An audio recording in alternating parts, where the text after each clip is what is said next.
Judge Neil Gorsuch is set to be sworn in Monday morning as the next Associate Justice of the Supreme Court.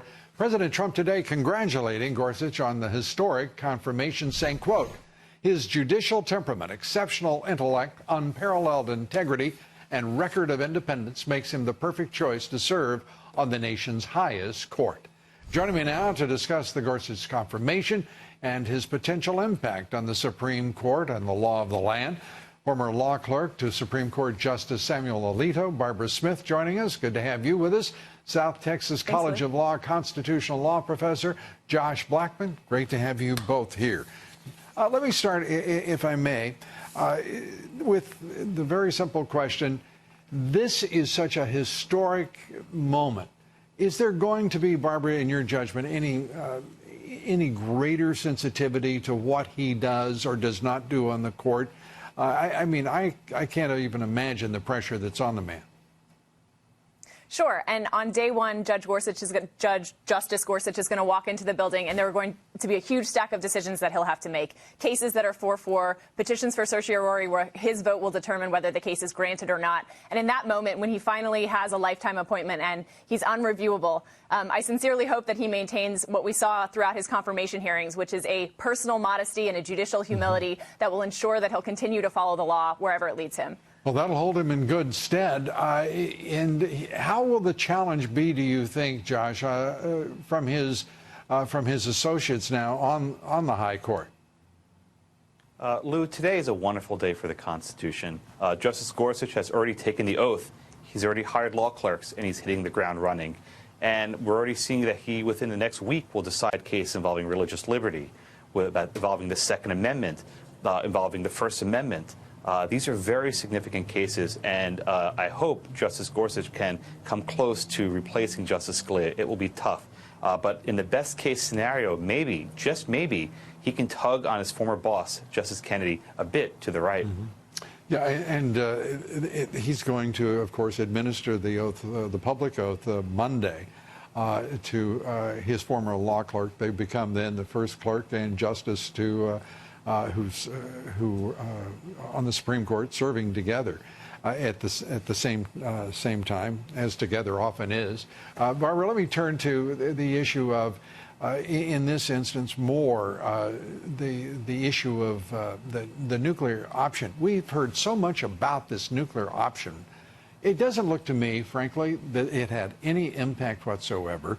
It is, and I can't imagine that it would have any influence going forward. What are your thoughts about it? A simple majority for justice of the Supreme Court, it sounds like just good common sense to me. Sure. It reminds me of the famous line from T.S. Eliot, this is the way the world ends, not with a bang but a whimper. There was a lot of sort of hand-waving and hair-pulling leading up to the decision to invoke the nuclear option. And then after it happened, Senate Democrats and Senate Republicans decided they could, in fact, move the vote on Judge Gorsuch up to 11:30 on Friday so they could all get home earlier for the weekend. So after the trigger was pulled, I think, everyone's sort of coming to their senses and realizing at the end of the day, the outcome of the nuclear option is Justice Gorsuch, which at the end of the day is a really good outcome. What do you think will be the outcome on the extreme vetting, which the High Court will surely hear, the president's order, the so-called travel ban, executive order, or extreme vetting? Josh? Sure. So, Lou, this case will come to the Supreme Court very soon. Indeed, there are two courts of appeals considering it. And in the next few months, there may be a petition for what's called an emergency stay to the Supreme Court. And that's something that takes 5 votes to grant. And it's very possible that Judge Gorsuch will be the 5th vote. During his hearing, he remained remarkably quiet about the travel ban and wouldn't answer any questions. But he soon will be he'll be forced to confront whether this ban is lawful.